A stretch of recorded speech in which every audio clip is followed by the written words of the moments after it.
میں آج تک اپنی خاموشی پہ نہیں پچھتایا، جب بھی پچھتایا اپنے بولنے پر پچھتایا۔ مایوسی ایک دھوپ ہے جو سخت سے سخت وجود کو جلا کر راکھ کر دیتی ہے۔ عقل مند اور بے وقوفوں میں کچھ نہ کچھ عیب ضرور ہوتا ہے، مگر عقل مند اپنے عیب کو خود دیکھتا ہے اور بے وقوفوں کے عیب دنیا دیکھتی ہے۔ دوستی کا رشتہ بہت بہترین ہے رشتہ داری سے، کیونکہ رشتہ داروں سے رشتہ خون کا ہوتا ہے، دوستوں سے رشتہ دل کا ہوتا ہے، اور دل سارے جسم کو خون مہیا کرتا ہے۔ اپنے حصے کا کام کیے بغیر دعا پر بھروسہ کرنا حماقت ہے، اور اپنی محنت پر بھروسہ کر کے دعا سے گریز کرنا تکبر ہے۔ تعجب ہے کہ اللہ اتنی ساری مخلوق میں سے مجھے نہیں بھولتا، اور میرا تو ایک ہی اللہ ہے، میں اسے بھول جاتا ہوں۔ اپنی اخلاق کو پھول جیسا بنا لو، اور کچھ نہیں تو پاس بیٹھنے والا خوشبو تو حاصل کرے۔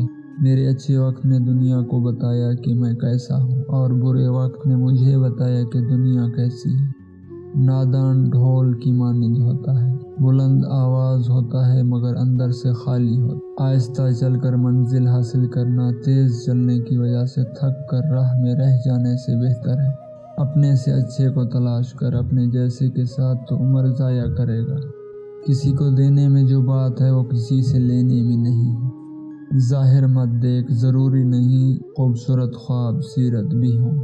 دشمن سے ہمیشہ بچو، اور دوست سے اس وقت جب وہ تمہاری تعریف کرنے لگے۔ اگر چڑیوں میں اتحاد ہو جائے تو وہ شیر کی کھال اتار سکتی ہیں۔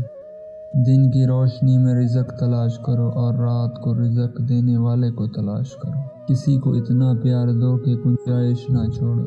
اگر وہ پھر بھی تمہارا نہ بن سکے تو اسے چھوڑ دو، کیونکہ وہ محبت کا طلبگار ہی نہیں بلکہ وہ ضرورت کا پجاری ہے۔ اس سے تو خاموشی بہتر ہے کہ کسی کو دل کی بات کہہ کر پھر اس سے کہنا پڑے کہ کسی سے نہ کہنا۔ صبر کا دامن ہاتھ سے نہ چھوڑو، ہر کام آسان ہونے سے پہلے مشکل ہوتا ہے۔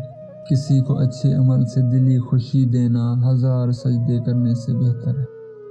میں پوری زندگی 2 بندوں کو تلاش کرنے پہ بھی تلاش نہ کر سکا۔